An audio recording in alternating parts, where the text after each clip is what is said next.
ನಮಸ್ಕಾರ. ಈ T V ವೀಕ್ಷಕರಿಗೆ ಯೋಗ ಕ್ಷೇಮ ಕಾರ್ಯಕ್ರಮದ 262ನೇ ತರಗತಿಗೆ ಆತ್ಮೀಯ ಸ್ವಾಗತ. ಗರ್ಭಿಣಿ ಸ್ತ್ರೀಯರು ತಮ್ಮ ಮತ್ತು ಆ ಮಗುವಿನ ಸ್ವಾಸ್ಥ್ಯವನ್ನು ಕಾಪಾಡಿಕೊಳ್ಳೋದಕ್ಕೆ ಬಹಳ ಕ್ಷೇಮಕರವಾದಂತಹ ರೀತಿಯಲ್ಲಿ ಅಳವಡಿಸಿಕೊಳ್ಳಬಹುದಾದಂತಹ ಸುಲಭ ಸಾಧ್ಯ ಕ್ರಮ ಯೋಗ. ಯೋಗಾಸನಗಳು, ಪ್ರಾಣಾಯಾಮ ಇವು ಗರ್ಭಿಣಿ ಮತ್ತು ಆ ಮಗುವಿಗೆ ಸಾಕಷ್ಟು ಉತ್ತಮ ಸ್ವಾಸ್ಥ್ಯವನ್ನು ತಂದುಕೊಡಬಲ್ಲದು. ಅವರು ಸುಲಭವಾಗಿ ಅಭ್ಯಾಸ ಮಾಡಬಹುದಾದಂತಹ ಮತ್ತಷ್ಟು ಆಸನಗಳನ್ನು ನಾವು ಈಗ ಗಮನಿಸೋಣ. ಇಲ್ಲಿ ಗರ್ಭಿಣಿ ಸ್ತ್ರೀಯರಿಗೆ ಅನೇಕ ವೇಳೆ ಈ ಬೆನ್ನುಗಂಬದ ಭಾಗ ಇದರ ಮೇಲೆ ಸಾಕಷ್ಟು ಒತ್ತಡ ಉಂಟಾಗುತ್ತೆ.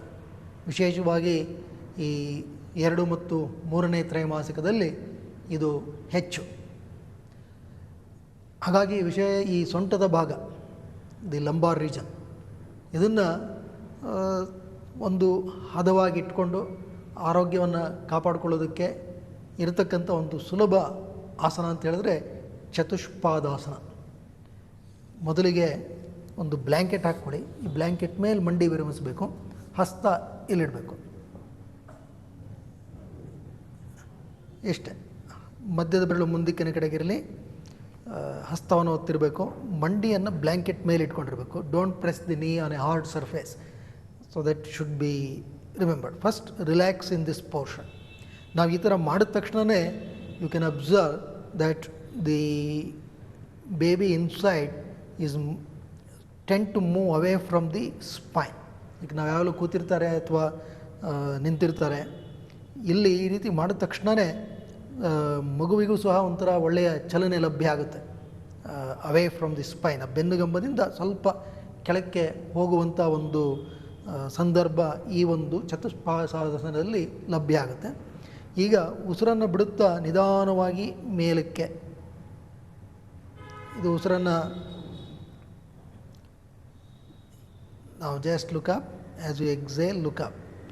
First bend this and then this, then the neck. ಹೀಗೆ ಮತ್ತು ಉಸಿರನ್ನು ತೆಗೆದುಕೊಳ್ಳುತ್ತಾ ಮೊದಲು ಕತ್ತು ಕೆಳಗೆ ತೆಗೆದುಕೊಳ್ಳಿ, ಬೆನ್ನಿನ ಭಾಗವನ್ನು ಸಹ ಈಗ ಮೇಲಕ್ಕೆತ್ತಿ, ಆಮೇಲೆ ಸೊಂಟದ ಭಾಗವನ್ನು ಸಹ ಮೇಲಕ್ಕೆತ್ತಿ.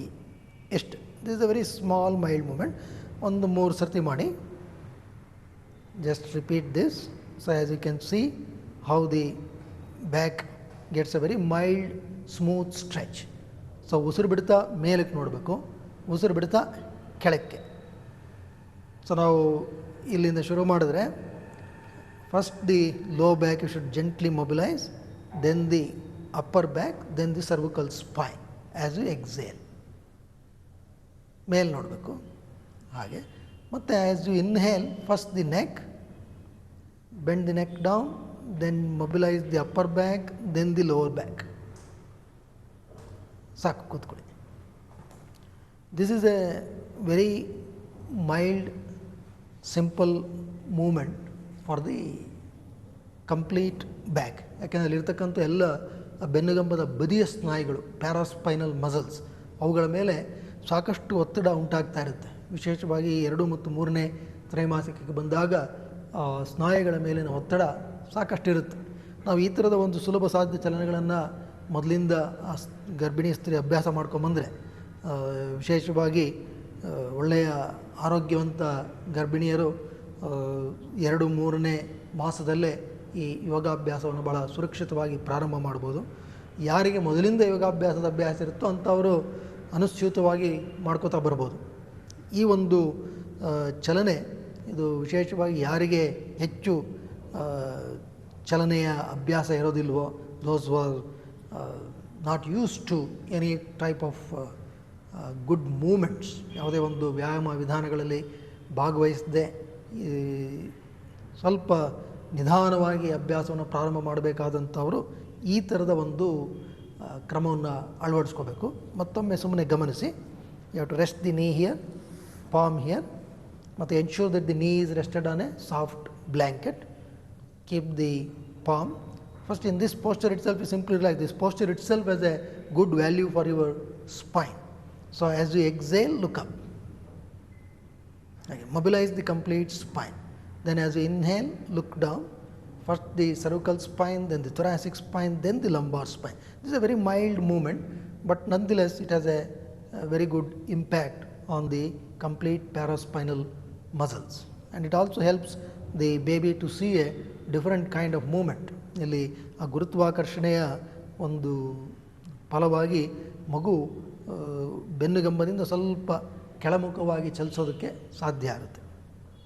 ಇದನ್ನು ಒಂದು 5-6 ಬಾರಿ ನೀವು ಅಭ್ಯಾಸ ಮಾಡಿದ್ರಿಂದ ಸಾಕಷ್ಟು ಉಪಯುಕ್ತತೆಯನ್ನು ಪಡ್ಕೋಬೋದು. ಈಗ ಮತ್ತೆ ಕೂತ್ಕೊಳ್ಳಿ, ಸ್ವಸ್ತಿಕಾಸನದಲ್ಲಿ ಕುಳಿತುಕೊಳ್ಳಿ.